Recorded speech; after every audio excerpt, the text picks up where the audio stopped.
You wake up one day feeling ill. You go to the doctor to get it tested, and it just so happens that there's a new diagnosis process they're offering. So you go on and you get diagnosed, and the results, well, they come back as positive. The doctor tells you that your disease is a rare one, only 2% of the population has it. But he also tells you that their new process is faulty. It only gives a correct result 95% of the time, meaning that there's a 5% possibility that your positive result was incorrect. So, how high are your chances of actually having this disease? The obvious answer here would be, well, 95%, right? But that's not exactly true. This problem can be solved using one of the most fundamental probability formulas, Bayes' theorem. This theorem helps us find the probability of a hypothesis taking place given that the evidence for it is true.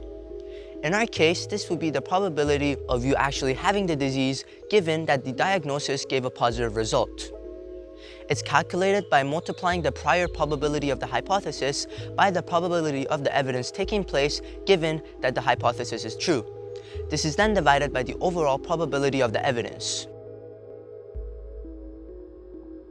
Substituting the numbers, this gives us 28%, not 95.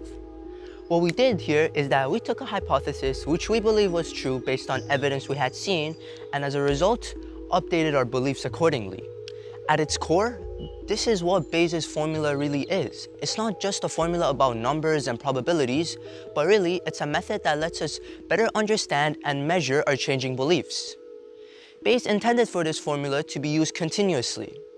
Every time you're faced with new evidence, it should serve as a tool to update your previously held values.